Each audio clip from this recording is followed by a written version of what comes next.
I'll try.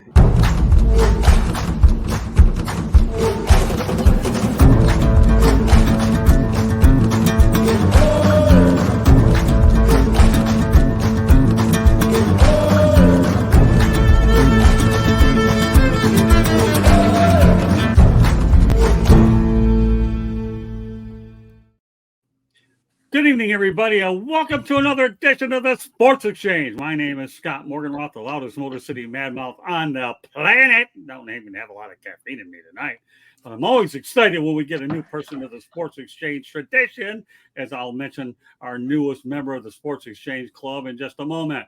With that said, I want to let everybody know that, once again, this is a Wednesday night Sports Exchange. My crew here will lead off right to left, top to bottom. George Eichhorn and I were the original mastermind behind it. George, welcome back around two tonight. All right. Good to be here. Looking forward to a great show tonight, Scott.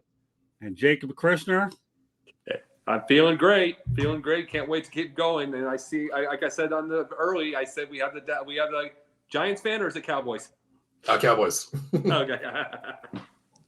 Okay. And last but not least, the new guy on the block. Let's focus in, zoom in, Candy. Here's Paul. Okay. Thank you for having me. First time here. It's Scott and I talking a long time. Finally, I'm here, and I hope I got you guys proud. I really do. Thank you tonight for inviting me. Why don't you give everybody a quick 30-second overview of what you're about and all that, so they can get to know you a little bit. Sounds good. Appreciate that. My name is Paul Spencer. I run Out of the Box Sports Entertainment, found on YouTube, Twitch, Twitter. Also go on Spotify and Apple Radio coming pretty soon. We have 19 shows for the football season throughout the whole year. Right now it's our downfall year, so season time, I would say. So we're down to 11 shows. We pretty much got you covered from NBA, NFL, MLB, NHL, NCAA, fantasy football, and UFC, boxing, and even wrestling. So I appreciate being on the show tonight. And like we always say, help each other out, like, share, follow, and subscribe to each other's networks. It's pay it forward. And what better time to spend time with some guys that like to talk sports. Well, we have you tonight, and we're fortunate. I know you said you're available next Wednesday, so we're looking forward to your first two episodes for sure. Let everybody know pretty much what the show's about, then go over our information. Just so you know, we'll talk about the viewership of the South Carolina versus LSU ladies game compared to the NBA tilt between the Celtics and the Heat. You're going to find some interesting numbers there.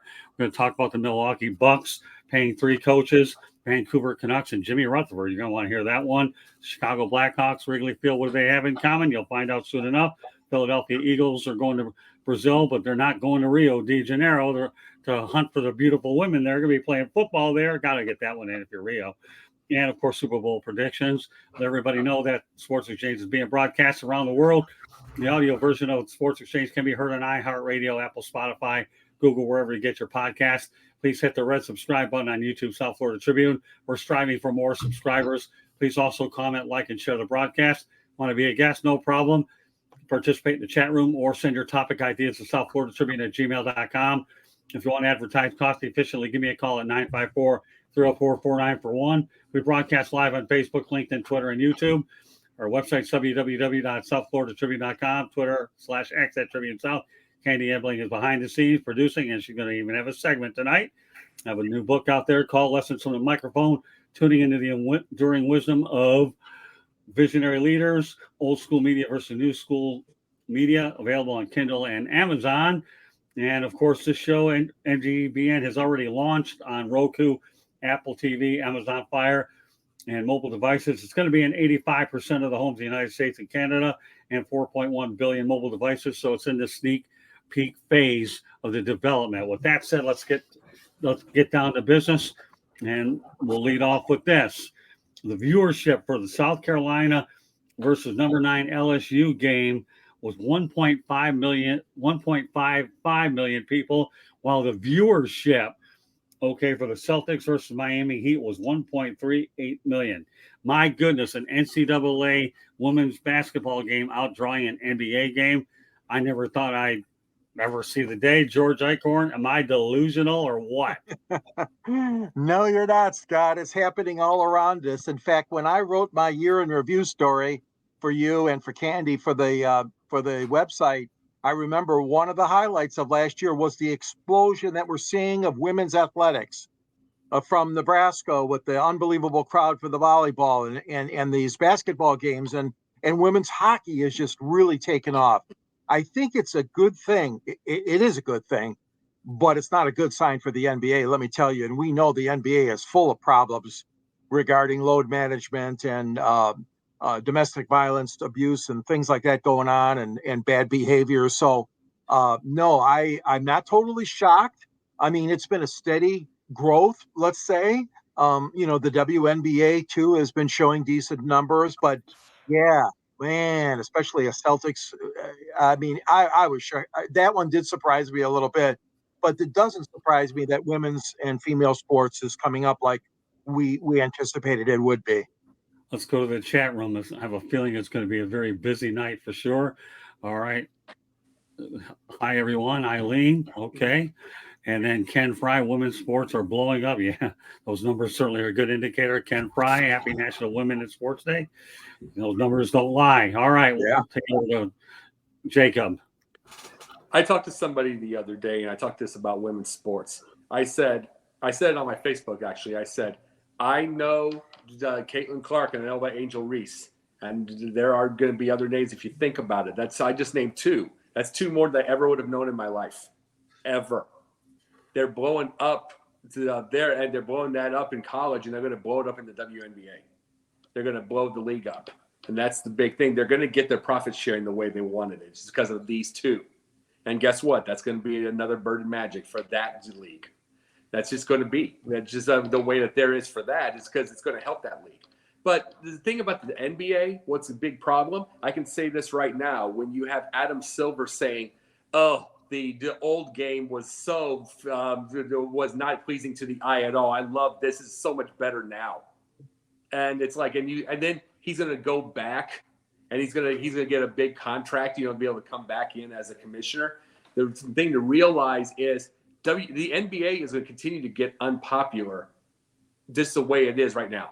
It's just going to continue. I mean, there's a lot of jacking up threes. There's not a lot of defense. There's not a lot of spread around. There's a ton of 60-point games with no one is really playing defense. Hey, I'll give you this, Scott. You remember the 60-point game by Bird? Yep. How many highlights do we see of him putting his body into somebody throwing the ball in or getting fouled from the way far 3-point? It was an actual defense he was scoring over. Yeah, well, back in the day when the NBA was good. Yeah. And I do have to go to the chat room real quick, okay? Because it's going to get busy. I have a feeling there. Eddie, pray there no one watches. Yeah, yes, they do. They will be. Well, they will, but they don't. Okay, Eddie goes at, I think basketball overrated and going downhill. All right, there you go. Keep it up, Candy. You're going to be really busy tonight in more ways than one. Fast fingers, Candy, as fast as I talk. Go ahead. All right. Hey, guys, everyone. All right, Jacob, you read them. Hey, guys, can anyone ever top the Williams sisters in women's sports? Just asking. It'll happen, but right now, no. The women are getting bigger, stronger, and faster than the old days. Of course there are. That's what it is in the last decade. Okay, continue your thought, Jacob, while you can. Real quickly, as I was saying, though, it's like when we saw that, he got his 60 over a defense. We're not seeing defense, we're seeing more points. And that's the part that's unfortunate. Okay, go ahead, Paul. Very true. I think it's we'll start with the NBA first. Just like everybody touched on, load management to me is not what it used to be. When you're playing 65 games a year, bare minimum, and you consider yourself an MVP product, it's not what we want to see as fans for game number one. I look at it as a fan going to their first game, hard-earned money. Well, I want to see this player play. 10 minutes before the game, they're not playing. College sports, you look at the names. Jacob, you already mentioned Angel Reese. You mentioned Caitlin Clark, of course. We're talking, even with LSU, we're talking Haley Van Lin. With all these deals that these girls are getting, they're bringing the name back to college basketball here. It's something I want to see because they play for a reason. They play for, of course, deals to get to the next level, but it's what we want to see as a product of a sports nation there. And I don't disregard that being the highest game, viewed over the NBA game. The Boston-Miami game was a blowout. What was it, 30-some points plus? That's a blowout to me. I'd rather watch two teams compete. And when you have, coaches like Dawn Staley, Mulkey, of course, all these coaches, they play the game right. They teach the game right. They are what the sports is all about. And I want to thank all the viewers checking in. Eileen, Ken, Dave, Eddie, they're all from my network checking in. So we're here to support you guys too. Well, we appreciate that. One thing I'll say is that load management, that should be at 70 games, not 65. I really believe that. And that's what's wrecked the NBA anyways. And, yeah, we're glad that a lot of Paul's folks have decided to come on over here and pay us a visit as well. Don't worry, you're going to get to see an awful lot of Paul before it's all said and done. And I can say that because I'm the boss there. So with that said, hey, Candy, you have anything you want to say about this topic here? Since we're talking women's sports, you're welcome to come on in and have a few words if you want to about it. I think it's awesome, the excitement that everybody has. And I think it starts with like women's gymnastics, Simonebiles. Look at what she's done and how how she's brought mental health and awareness to the forefront, and she stands up for the right things. And I just think that her and look at Caitlin-Clark. I mean, they're just exploding and they're popular. And it's so cool to see that people are actually taking women and women's sports seriously, because for so long they weren't. Fair enough. Glad to get a female side of it. Don't go very far, Candy, because now we're talking about the Milwaukee Bucks. The Milwaukee Bucks are paying 3 head coaches over the next 2 to 3 years. I'll tell you, a lot of money in beer capital, and you can afford. You can buy a lot of kegs with this kind of cabbage. Okay, Mike Budenholzer, $16 million. Adrian Griffin, $8 million, and Doc Rivers, a Marquette guy, is getting another $40 million. So, all right, Candy, this is your town. Boy, I guess the Bucks have a new arena. They can afford to pay 3 coaches, right? Let's face it, the Bucks. I'm not quite sure why they decided to move on from Budenholzer. He was doing really well. Yes, he couldn't get over the hump, and they wanted him to win more, and they were in the championship, and they got blown out pretty badly in the first round by the Heat. And I think that's what really did it, because they kind of figured, we have Giannis. And let's face it, they're in a win now mode, because you don't know how long you're going to have Giannis. And so because they're in a win now mode, they needed to get more from their head coaches, because let's face it, Milwaukee is a small market. They don't have a lot of the extra cash. So they're in a win now mode. Yes, have 3 coaches. When they hired Adrian Griffin, they were kind of in flux. They didn't know if Giannis was gonna sign a long-term extension. They didn't know if Chris Middleton would be back. Brooke Lopez was being, courted, or Houston was very interested in him. They didn't know if he was going to be back. So they kind of took their chance on Adrian Griffin. And after the season started and all those dominoes fell into place, he wasn't motivating them enough. He wasn't getting them to the level that they wanted to. And they had a locker room discussion, and they had a kind of coming out and all aired everything out and stuff like that. And John Horst looked at them and was watching some of the practices and just wasn't seeing the motivation, them playing hard. One thing we also cannot forget is that they had one of the biggest trades. They traded away Jrueholiday and got Damian Lillard. But what they didn't realize is how much of a drop-off that would be with the defense. And that has made and played such a big role, because Jrueholiday, not only did he bring defense, he brought an energy to the whole team and motivated the team. And he was such a positive outlook, positive person, brought the team together. And so I think part of Adrian Griffin's downfall, should I say, was the fact that the team wasn't all together then. They had to learn how to be together, because here's a new superstar. Damian Lillard comes in, and he's got to find his role, and he's got to connect. And let's face it, as basketball players, you're playing it's not an individual sport. You talked about this earlier on Fire at Michigan, that these are team sports. Well, that means you need to pass the ball around. You need to be playing and gelling as a team. And sometimes that takes a little bit of time. It's not instantaneously, especially when you have stars of those caliber. And it just takes, let's face it, the big 3, when they took all their talents to South Beach, it took them a little bit. They weren't on fire right from the start. So Adrian Griffin wasn't getting it done, and Milwaukee said, you know what? We have the team. We're in a win now. We have to come up with a coach that's going to do it for us now. And Adrian Griffin wasn't a proven coach. Now, whether that is good or bad, or whether you agree with their decision to switch to a more proven coach, it remains to be seen at the end of the year what'll happen or how they'll do. But that's what they felt, is that they had to move on from Adrian. He wasn't proven. He wasn't getting enough support from the team. I think he had lost some of the locker room, and so they needed to make a change now. Okay, let's go to the chat room. And I never thought I'd see that a comment would like this happen, but Eddie Prather's right. The Bucks ownership is pulling a Mark Davis and paying multiple coaches. Who would have thought that Mark Davis and the Milwaukee Bucks would be in the same sentence? Good stuff, though. That was really good. I really like that one.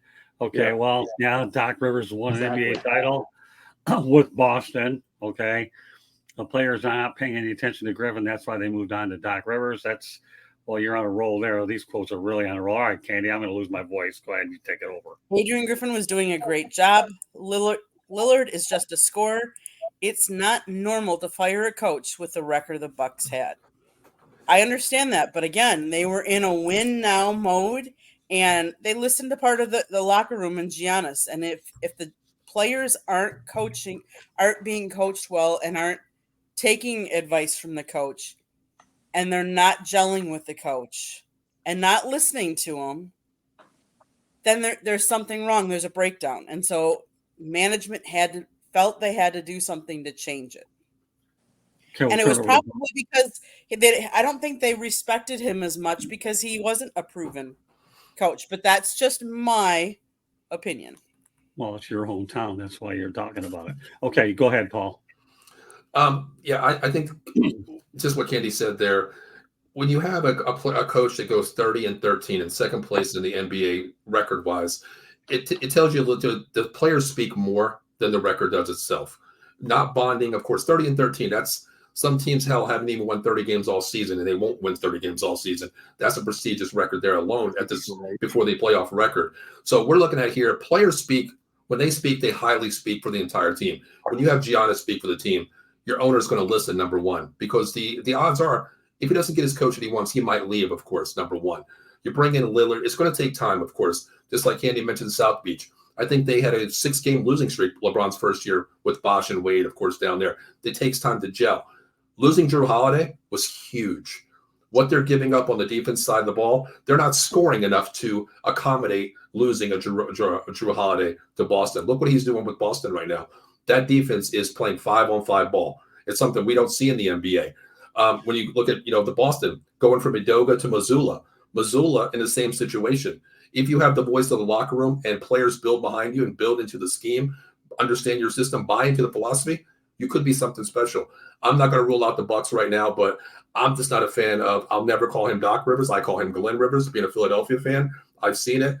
All the teams that he's had in LA. What he's done, one title with Boston, of course, with the big three, Allen, Kevin Garnett, those guys there, and Paul Pierce. But I'm not a fan of Rivers, of course. I don't think he's the man for the job, especially in playoff time. I think he loses the locker room during playoff time with the rotation scheme that he does. Okay, let me go back to the chat room. Okay, Eddie, I'll tell you what. Take out the word maybe, then we agree. The players are soft, okay? Definitely. So let's go ahead. Paul, you can read them too. I'm sure Ken Frycheck said he's the host of one of my shows, The Atomic Drop, and also he does a Mets show, LA King show. He says, feels like every team in the NBA to go to the playoffs. If you wanted to advance, you need that voice to be heard. True. Mm-hmm. Okay, let's keep it rolling. Everybody's going to get a taste of the chat room. Eddie Pritter says overrated Rivers. I agree with that one. Okay, Eddie, what else you got? Doc is overrated as a coach as he was a player. I agree. I mean, his coaching record is not the greatest. Look at the teams he had with the Clippers, correct? I mean, look at the Clippers now, the big three out there, and now the best record in the NBA with the Clippers right now on a roll. And they've gelled, with the Westbrook trade coming in. So we'll see what the Bucks do. I'm not a believer of it yet. Okay, George Eichhorn.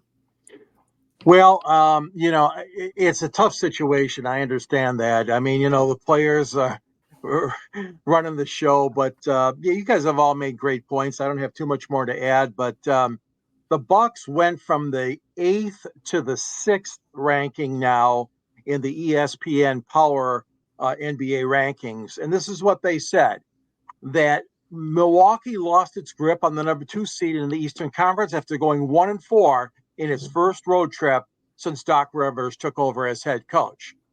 I echo the sentiment. I really do, because I mean, I am not a huge fan of Doc Rivers. I mean, he's made a career out of bouncing from teams to teams. I mean, we saw that with guys like Larry Brown, who won a championship in Detroit.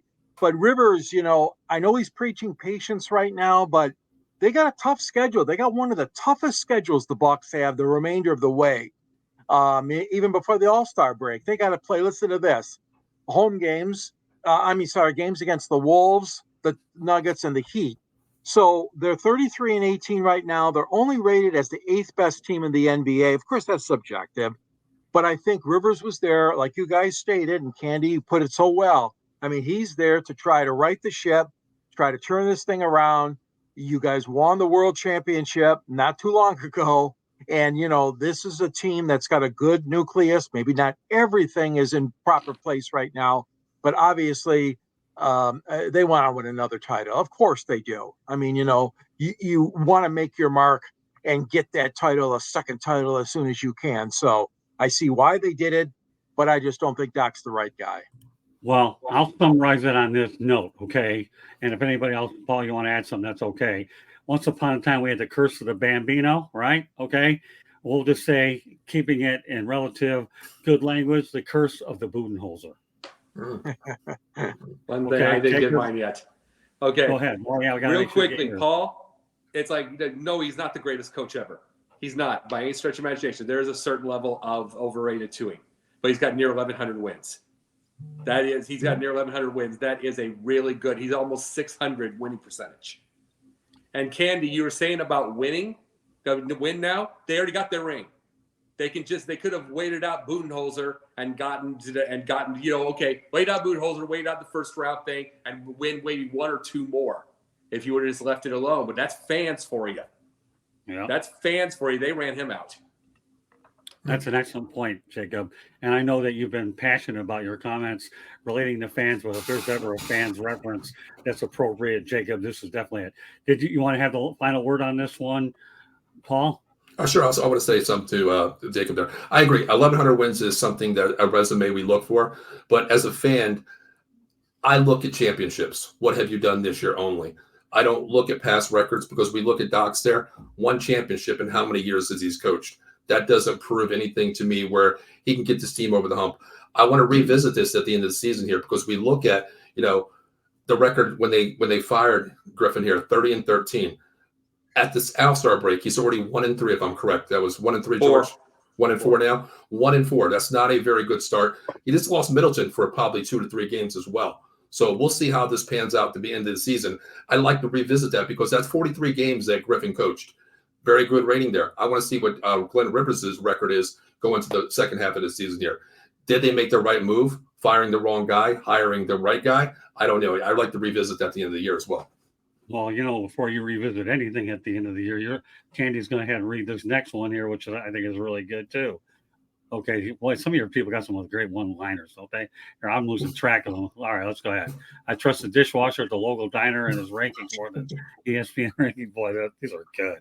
These are comical. I love them. Doc is a supreme talent on every. Yeah, okay, supreme. All right, 1 championship ring, only 1 ring. There you go, Eddie. Hey, Eddie Prather, I challenge you, okay, for this since it's the first time I even know you. Okay. GMTA, Eddie Prather. The next time you come on here, remember what it is. Great minds think alike. Then you're falling into the GMTA and bring it up next Wednesday when I quiz you on it when you come back. Okay. Candy, did you want to say something real quick? So my question to the panel here is, since they figured that Adrian Griffin wasn't the answer and they were going to fire him, who would you have rather seen that you think would do a better job than Doc Rivers? Who is out there that you think would do a better job than Doc Rivers? Okay, well, anybody want to answer? Adrian Griffin, give him the chance. 30-13. Better believe it. Better believe it. Well, I'll say this, okay? But if he had already lost the locker room and And Giannis had probably, because I've heard that Giannis had, had some dealings with him, let's put it that way, some disagreements. They weren't liking the schemes he was drawing up. And it wasn't just Giannis. There was other players that had gone and told GM, what do you do? What do you do as a GM, and who do you get?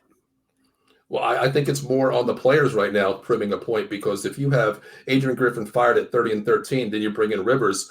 I don't think it's on Rivers right now. I think it's on the players to make that point where we fired our coach here. It's all on us now to make what our record should be, what it will be at the end of the season. Because if it's not, Adrian Griffin's sitting back on the chair collecting his $4 million laughing right now.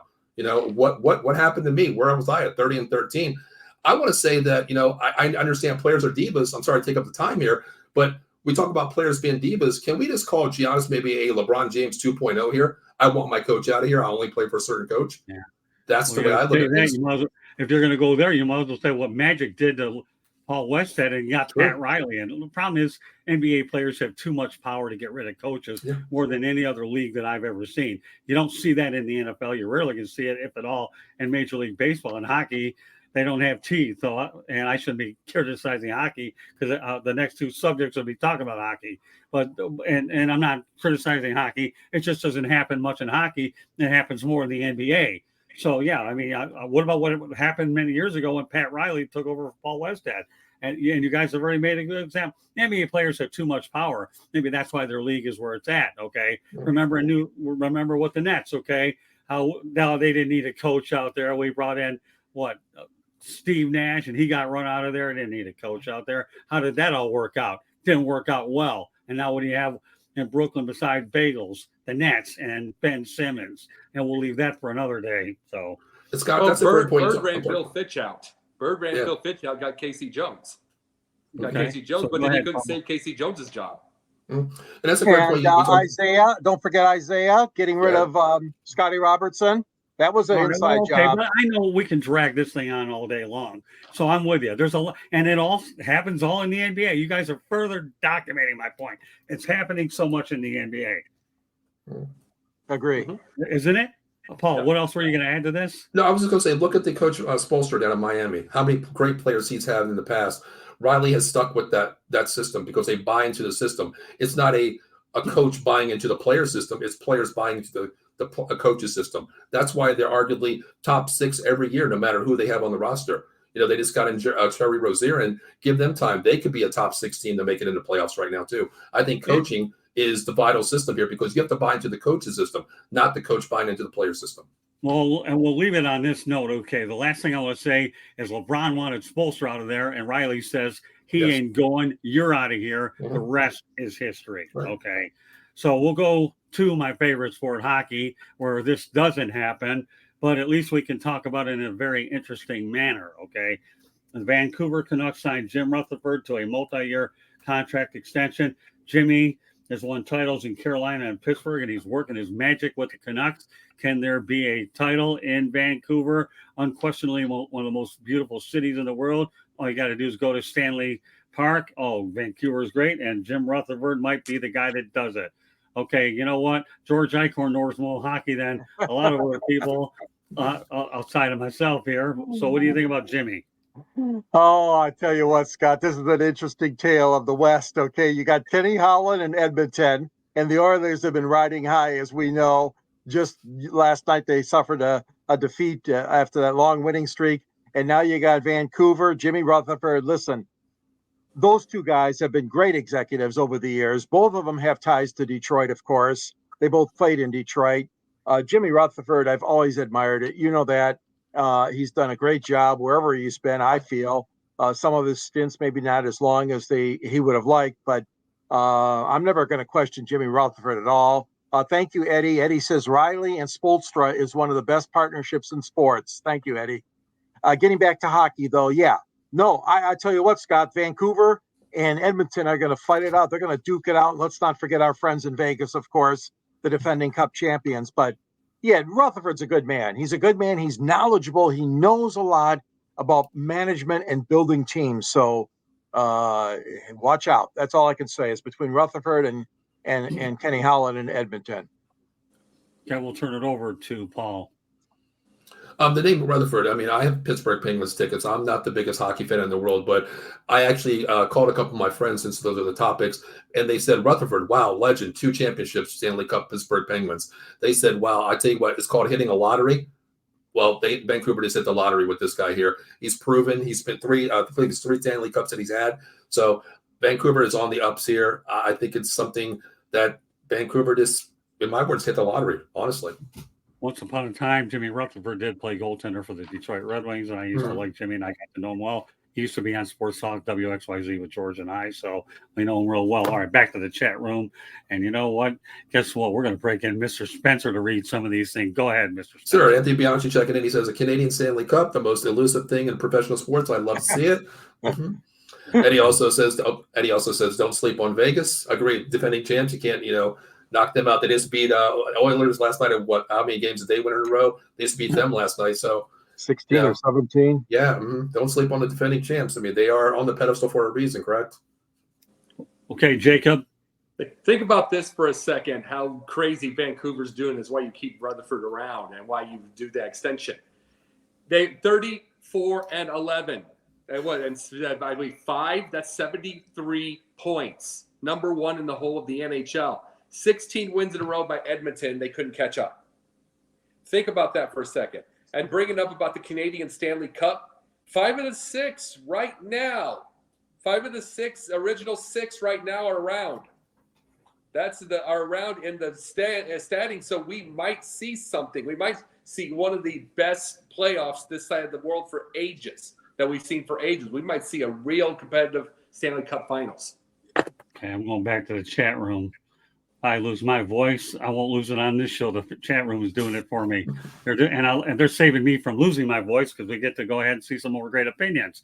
Okay, go ahead, Jacob. You can read this one. Don't forget about the East with Boston, Florida, and the Rangers. They're playing some good hockey right now. Again, Boston's in the final 6. You're not the done. original 6. Keep going. Vancouver's this year's Bruins. Yeah. I wouldn't want to wish that on them. But you were saying that this year's Bruins, but I don't see them going out early. That's my point. Did anybody think Boston was going to go out that early? Yeah. No. I don't ever say regular seasons as based off of that because you're a target at that point. Yeah, So well, all I know is the Florida Panthers turned a lot of heads last year and all the way to the Stanley Cup Finals. The only thing I'm really going to add to it is Jimmy Rutherford's a genius. Period. I hope my Kings can turn it around. Right. Well, we'll see. They made a coaching change. We'll see where it goes out. All right. Well, you know what? We'll say what the Frozen Pond Chicago Blackhawks host the 2025 Winter Classic versus St. Louis the Blues at Wrigley Field. All right. I'll tell you what. I'm going to start off with Paul this time. What do you think about Winter Classic back at Wrigley Field? This is something, as I'm not the biggest hockey fan, but this is something I really want to see. I mean, I've always wanted to go to a Winter Classic. Everybody's telling me that this could be the best one in a long time. I think last year was the most watched game all year between the Kraken and the Vegas Knights, I believe. So really I don't want to say a non-hockey fan, a person that's starting to get into it more and more. I don't know why I'm saying that because I live near Pittsburgh. I have to love hockey up here. If you don't love hockey, you're snowplow with ice balls basically up here. But I think it's a great thing for the city, of course. I can't wait to see it. How many times has the Blackhawks been in? I think they've been two times already, if that's correct. No. They've been like 4 times. I think they're one of the top. They're one of the top that have been in most. Okay. Yeah. Yeah, I just think it's a great thing for the sport here. I can't wait to actually view it. Yeah, there you go. All right, go ahead and read this one too. Lean checking in. Nice to see Jonathan Quick rebound in New York, even as a backup goalie. There you go. So, all right. Well, anything else? I mean, Wrigley Field's an iconic place. Iconic. They're more power to. All right, George, you're up. Yeah, I agree, Scott. And the thing is that so you got to go back to other stadiums twice. Okay, they've been to Fenway Park twice, so I don't have a problem with that at all. But what I do have a problem with is don't forget about Detroit. Okay, now granted, you got the largest crowd ever at U of M Stadium, and then you held some of the preliminary action at Comerica Park, but I really think they should try to come back to Detroit and then play the whole thing at Comerica Park this time instead of Ann Arbor. But again, this is just me talking mostly as a Detroiter and as a fan of the Red Wings. But no, I've always admired this game. I think it's a showcase event. I'm glad the league continues the tradition, and certainly Wrigley Field has the history. And you're damn right, they should host it again. So I'm all in favor of that. But let's keep the Comerica Park too, NHL, on your radar. Thank you. Okay, we'll turn over to Jacob. As a Cubs fan, I have got Wrigley. As a Blues fan, it's been for my hockey. It's like someone who loves the Blues as much as I do. I might have to go to Wrigley for the second time. Interesting. Yes, I'm very, very interesting. Well, you know what? Wrigley Field, iconic venue. Why not? I mean, what are you going to do? Hold it over at the new Comiskey Park? I don't think so. You think they would hold a Winter Classic on the south side or the north side? I've always wondered that you have two venues there. Oh, they're going to go to the south side. What's that? They're not going to the south side. No, I know. I'm kidding around. Yeah. It's a backhanded joke. I mean, Wrigley Field is just Wrigley Field. I mean, it's been Wrigley Field. The old Comiskey Park got torn down. Now you have the second one. They're thinking about wanting to build a third park now, from what I've heard. Yeah. There's stadium issues out in Chicago for the White Sox yet again. When they threatened to move to go to Tampa Bay, we wonder how that would have worked out. Oh, my goodness. So, yeah, no, if you're going to hold it anywhere, you might as well go to Wrigley Field. And I'm glad that the NHL has done a really good job finding a niche moneymaker with not only the Winter Classic, but the Stadium Series by taking the game outdoors from its original state. And as a kid, I remember many years ago growing up as a kid how much I loved to play outdoors in Southfield, Michigan. In fact, I'll tell you a funny story about it. In my subdivision, we were the only ones that had a wooden garage. Otherwise, everyone else was made of steel. So they came over to our place, and it didn't matter that we had tennis ball marks on ours. The other garages would have had tennis ball dents, and you can imagine that ball hitting you a lot more than it would have been a wooden garage. Oh, my folks, God love them both, but nothing like that old wooden garage. A little water is a whole lot less to clean than a new garage. That's why we attracted the best hockey players in the sub, because nobody wanted to damage their garage and get mom and daddy's doghouse either. Yeah. All right. Well, we're going to go from the cold part of Chicago to Brazil. Philadelphia Eagles are going to host a Brazil game on Friday of opening weekend. All right, Mr. Dallas fan. Well, I'm kind of hit between this, because as a fan's point of view, I'm highly upset at this. Why are we going to Sao Paulo to play a game all the way down there? It's a home game for the Philadelphia Eagles. You're losing a home game, number one. And to me, I don't believe that they should go over there, because I understand we want to take the game to another level on different, scenarios of different locations throughout the world. But I look at it as a fan's point of view. I don't like this, because I'm not a fan. I'm glad they're over there. I could care less. But as a fan, if I'm a Philadelphia Eagle fan, I don't want to see this, because I want to see that home game. I lose a home game. And 9 times out of 10 people, they can't afford just a regular season game, let alone to go all the way down there and watch their team. I don't agree with it. I don't like it. Number one, this is another reason why I hope the Eagles lose anyway. Very simple. Ken Fry, before you go to work, if you're still on, please subscribe to the South Florida Tribune YouTube channel. And if you're on Amazon and Kindle, Lessons from the Microphone would be a great book for you to check out. We talk about old school media versus new school media, but your contributions tonight have been nothing short of outstanding, Ken. Hope we'll see you around a lot more often. So once again, subscribe to South Florida Tribune YouTube channel and check out my book, Lessons from the Microphone, on Amazon and Kindle. All right. So yeah, you're right. Philadelphia is losing a home game, but that's all part of this whole thing. They all have to play overseas. Mm-hmm. But you know what? Brazil isn't the worst place in the world. Hey, if it were up to me and I was going to Brazil, I'd go there on a business trip, take part of my bye week and go down to Rio and go to the beaches. I hear they're really nice and the scenery is really good. Couldn't help it. All right, George. Yeah, sorry, Paul, but this is the wave of the future, my friend. As you know, Great Britain, Germany, and now Brazil. And let's not forget Mexico, of course. So the game is international now. Let's face it, the love of football is America's pastime. It has officially surpassed baseball. So, I mean, I can see both sides of this. but like Scott said, it's all part of the rotation now. The Lions, I know, have been wondering, when are we going to have to go there again? Well, come on, just suck it up, and everybody's going to lose a home game. We know that's happening. Whether it's right or wrong, I mean, it does have to get through the Players Association and ownership. So it's not just the commissioner saying we are going to do this. No, he's got to go through all the proper channels. And of course, there's an NFL international kind of component to this. So I think it's great. And I think Brazil is definitely a country that deserves to see NFL football, at least for one occasion. Well, what's intriguing about the whole idea is you have the Thursday night game being a nationally televised game for the opener. Now it's almost like you have a co-opener on a Friday night. So I think that, again, you're talking about some real money ratings-wise. Again, we just saw the NFL put a playoff game on Peacock because they were looking to make another $110 million to go along with their billions of dollars. Let's just sneak another primetime game in on Friday night, in Brazil.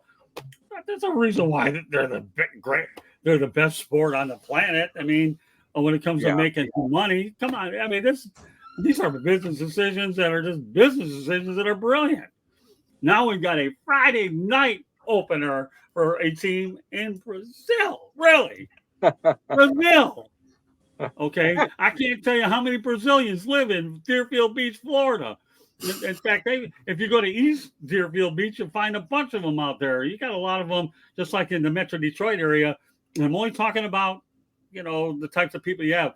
I know in Metro Detroit, in the Dearborn area, you have a Mid-Eastern population, right, George, putting it out there. And Dearborn, you got a big Brazilian population here in South Florida. And I wouldn't be surprised to see the Miami Dolphins play there eventually down there. But you think about a Friday night game the first week in Brazil in prime time, that's a lot of money and another territory. Even many, many years ago, when the United States were the original colonies, you couldn't get enough colonies faster than they're compiling up countries here. Seriously. I want to piggyback what George said, if I can, real quick.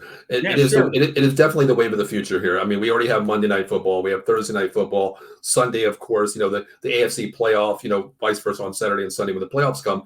But what are we looking to now? If this really kicks off and the viewership overseas with Brazil looking at this, who knows what this is going to do? This is going to open up so many more games over there. It's going to be $110 million every week. We're going to have Friday Night Football. That's what we're going to have. That's what it's going to come down, the wave of the future. Oh, you know what, Paul? I couldn't agree with you more. Many, many years ago, high school's on Friday night. All of a sudden, then the NCAA got involved, and now the NFL's diving. And I'll even take your point a step further, Paul. You ready? Okay, the NBA thought they owned Christmas Day. If you looked at the recent numbers about how the NFL blew the NBA away out of their own game on the NBA on Christmas, this is just unbelievable. We'll have enough content to feed us 10 million lifetimes. When the time comes, I'm not around anymore. I can tell you right now, I have a good succession plan, okay? I got George Eichhorn, unless he goes before me, and we'll somewhere along the lines put you, Paul, into rotation, and then we'll be able, and all the other partners I have associated with this big empire of a network that we're building. And I know that Jacob Christner has been waiting patient to talk about this, and no, I didn't forget about you on this one, Jacob. Go ahead.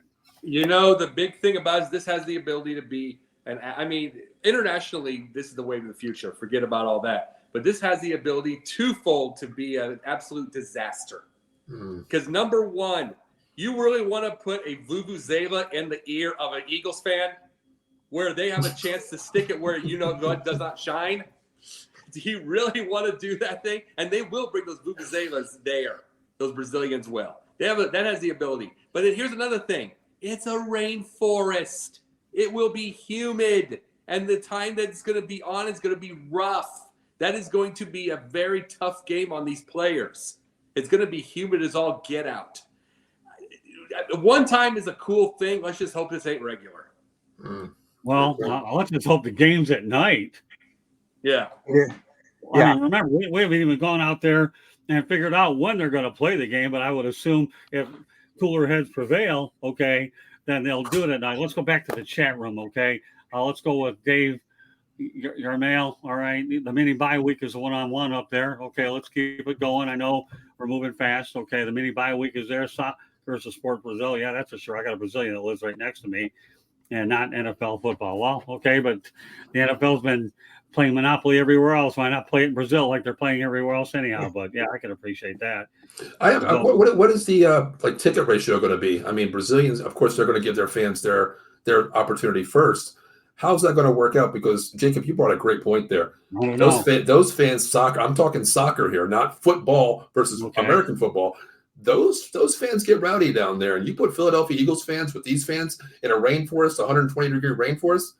This might not pan out very well, and that's coming from a Cowboys fan who has been to the vet, the link many times. Mm-hmm. Well, remember when they played games in Mexico, they've had problems with altitude issues too. Some of these foreign games are planned out well, but doesn't mean that they don't come with problems. But they're going to find out. Like, I guess you could say the NFL's taking on a Brett Favre mentality. They're a gunslinger. They're going to put them wherever they got to go. I thought they were going to steal money. What's that? I thought they were going to steal money. No, well, they're stealing it anyway, but that's beside the point. But they're taking on the gunslinger mentality. Hang on. Okay. If it don't work here, we tried, Hey, remember, once upon a time we had a Super Bowl in Jacksonville. I covered the darn thing, and I slept in my vehicle for a few days because there weren't enough cruise ships and hotels in that room. It's safe to say Jacksonville didn't get another Super Bowl. Tampa and Miami are getting them, and that's that. And that's a great segue. Everybody's got their 2 cents in because that's a great segue to the last one of the show and the Super Bowl predictions and the thoughts. So I'm sure the chat room will be buzzing about this one, but we're going to let Paul take the lead on this. Well, from my opinion, I'm glad the top 2 teams are in there. My Cowboys got out the first round. I'm glad the best 2 teams are in there right now. My prediction, of course, I'll give you the score in a second. I'm leaning toward the Niners here, but when you have a player like Patrick Mahomes and identity that's bought in from the Andy Reid system here, I cannot go against them. But the Niners defense on both sides of the ball, offensively with Purdy, if he holds the ball, he controls the ball, doesn't turn the ball over, I think this could be a Chiefs win. But I think the San Francisco defense with Warner, Greenlaw, and the back half, I think they can get to Purdy, make him uncomfortable. So I'm going to go Chiefs here. And I'm going to think it's kind of close. I'm going to go 29-26, not 49ers. Okay, David Yarnell, I want to thank you. I'm glad you enjoyed the show. Have a great night. Look forward to seeing you next week when Paul makes his second appearance on here. Don't worry, whether he's on the Sports Exchange or other places, and we'll be talking about other places I can put him. At least he's scheduled for these 2 Wednesdays, so we're glad to have all of you people on there as well. So KC was better play at the best game of the year. Okay, well, it's good that he's able to get that in before he bolts on us. All right, George, go ahead. Well, I'm not going to go against Kansas City. I mean, come on. They've won on the road in the playoffs so far. People thought they might get eliminated. They're strong offense and defensively. And Purdy is a rookie, obviously, in this situation as far as being in the Super Bowl. And Mahomes has valuable experience, as we know. I'm going to have to go with Kansas City. And plus, the folks in Detroit, nobody really wants to see the 49ers win because they knocked off the beloved Lions in town. But that being said, Kansas City has a lot of experience. I'm going to go Kansas City 27 and 20 for our friends in San Francisco. Okay. And I'll go, that's right. I forgot Jacob. No, I didn't. Just messing with the guy. I do that once a show anyways. Go ahead. At least I didn't. I'm going to say 27-24 Niners, and I'm going to make this prediction. It's going to be with about a minute and a half left. It's going to be a nice drive by Purdy. It's going to be a 3-pointer, a field goal to take that. Mahomes is going to drive it down, get to the red zone, and he's going to get picked because of the Niners. Wow. I'm going to make that prediction. It's like because no one's going to see it coming, and I'm going to say because the Niners have that kind of defense and they can do that. It's going to be really close. I think that's what Mahomes does, and he's amazing. But I see a kind of an ending, kind of like Russ again. Kind of like the whole Russ situation against the Patriots. You know what? I want to bring Candy Ebling back in. All right, Candy, why don't you give me a prediction on this game? Okay. Paul, I'm going to disagree with you because I honestly don't think these are the 2 best teams in the league. They are the teams that are in there because they found a way to win, or the teams that they played against found a way to lose. Because I'm not convinced that either of these teams won all of their games to get there, as opposed to some of their opponents lost it. I think there were times that Green Bay could have beaten San Francisco, and I think there was definitely times that the Lions could have beat San Francisco. Yes, San Francisco held on. Kansas City has shown that they were beatable this year. Like in times in years past, I thought that they were really lights out, that they were really good, they were on top of their game. But this year they've really, I thought, had a step back. And I think both teams in this, for one Super Bowl, both teams that are in there are definitely beatable. I thought the interesting fact that I listened to this morning is they were saying, how lucky is San Francisco to be paying their quarterback what it took Patrick Mahomes 16 minutes in the first game to earn all of Brock Purdy's season-long salary. 16 minutes in the first game, and Patrick Mahomes had already made more money than Brock Purdy made all year. Okay, Candy, make your prediction. Okay, I'm getting there. I'm going to say San Francisco with a tougher D, 21-17. Wow, low scoring. Yeah, I like that. That was actually a score many years ago of a Dallas Cowboys, Pittsburgh Steelers Super Bowl many years ago. I'm going to go with the 49ers to win 33-27. The reason why I'm going the Niners route, Christian McCaffrey is the key. We had a stat last night where Ed McCaffrey and Mike Shanahan won a championship together. I could see Kyle and Christian pulling the same trick on Sunday. So 33-27. What a show we've really had tonight. I love the activity, the energy. Okay, Eddie Prather, Baltimore's a fraud because of their running back who takes snaps. Guy's a trip. You're good, Eddie. I like that. I had to make sure that one got up here so the whole public can see when they're looking on the YouTube channel. So for a lot of you folks that are on Paul's network, if you would kindly subscribe to our YouTube channel, that'd be great. Because like I said, Paul ain't going away, that's for sure. I mean, Appreciate it. His first act has been an unbelievable one. And just to let everybody know, Candy's put the book up there again. Why are we putting it up there? I want you to read it. I want you to learn about our industry. Let us know if you really think we're crazy. With that said, and if we are, it doesn't make any difference. So this is the point of the show where we'll let everybody know how they can go ahead and get a hold of you. So we're going to start off with George Eichhorn. Go ahead. Okay, you can find me under the South Florida Tribune. I write with the Motor City Tribune banner. And at the end of my column, you'll see a link. If you're interested, I have a book called Detroit Sports Broadcasters on the Air, featuring Scott and the likes of Ernie Harwell and Bud Lynch and Al Kaline and all the great Tiger announcers we've enjoyed, George Kell, over the years. Also, you can reach me at gicorn@yahoo.com. You can find me on X or Twitter at SanGSports99. And also I'm on LinkedIn. So I'd like to hear from you, and let's talk some sports. You can find me on 108 Stitches, Sports Exchange, Pundits Funded, and Fire Up Michigan. The great shows I enjoy being part of. Thank you. Well, George and I have only worked together forever, and he wrote the foreword in my book as well. Yeah. From the microphone, George and I, again, on our first days, I was a producer over at WXYZ ABC Radio. Yep. Well, so when you think about that, Paul, producer at ABC Radio when you're 17, takes on a lot. Yeah, Paul, I encourage you to get the book. Don't worry. I'll take it out of your expense account if you go ahead and get it. Fair enough? Gotcha. Okay. And with that said, since Paul is above George on my screen, he can go ahead and let everybody know how they can get a hold of him, too. Thank you. First of all, thank you for having me to this great show. I enjoyed my time here. Thank you. I hope I did everybody well. You can find You can find myself, Paul Spencer, at Out of the Box Sports Entertainment. As you can see behind me, OTBS Sports Entertainment. We have 19 shows coming up for the season here. Right now, we're at 11. 7 days a week, live streaming, Facebook, YouTube, Twitch, Twitter. Of course, we're coming on Apple Music and also Spotify coming soon. Great entertainment from every category, sports entertainment, all the way to wrestling to TV shows coming up pretty soon. So please subscribe, Facebook, YouTube, Twitch, Twitter. We always pay it forward. All my guys, thank you for checking in. We always support all the player networks out there as well. Thank you for the opportunity to be here. And I definitely follow everybody there. Give them a follow as well, because it's not only, a friendship and paying forward. It's great sports knowledge when you hear other people talk. So once again, thank you for letting me chime in with you guys tonight. Appreciate it. It's been a pleasure. Our pleasure. You kidding, a collaboration, and to have all your great people join us tonight, and unbelievable. All right, Jacob, go ahead, and then I'll Jake the Pundit on Twitter. Jake the Pundit 1 on TikTok. Also, gonna buy the two books and put them in a cage match. See who wins the match to the death. But everything else, I'm also on 5 days a week.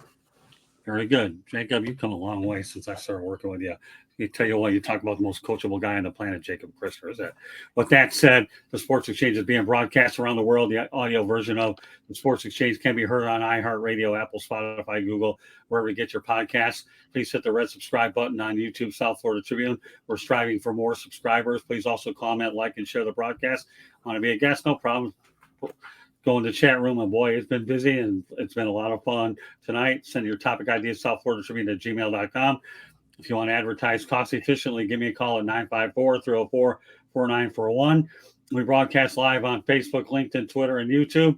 Website, www.southfloridatribune.com, Twitter/X @Tribune South. Candy Ebling behind the scenes producing the show, and today she's been in front of the camera. Great stuff. My book, once again, is Lessons from the Microphone, Tuning into the Enduring Wisdom of Visionary Leaders. Basically talks about old school media versus new school media. And you also have Frank Reynolds, the renowned ABC newsman, in there. Unbelievable story on him. Available on Kindle and Amazon. Also, NGBN TV will launch on Roku, Apple TV, Amazon Fire, and mobile devices. It's actually in the sneak peek right now, and you'll hear more about it in the coming months. So I'm glad to be a part of that. Jacob, Sports Exchange and Pundit are part of it. It will be in 85% of the homes in the United States and Canada, and 4.1 billion mobile devices. So with that said, on behalf of Candy Ebling, you want to go ahead? Wait a minute. Everybody else got to say what they're on. I have to go and promote. Typically Thursday nights, sometimes Sunday mornings, I'm on Fire Up. I produce my show, and it's my show, so it's me and Smoke and Jeremy B. Plus, you can catch me normally Tuesday nights between 7:15 and 7:30 on 3 Chicks in a Pod or Chicks and Salsa. I do have to say that you can go to our Facebook page right now because Jen Matthew Lewis is out at Super Bowl at the Radio Row, and she's getting interviews. Go check it out, and of course, check out South Florida Tribune and hit that red subscribe button to everybody. All right, Candy, good stuff. Great wrap up. Glad we had a great out tonight. So on behalf of the crew, there we go. We'll see you next week on Wednesday night. Good night, everybody. Good night.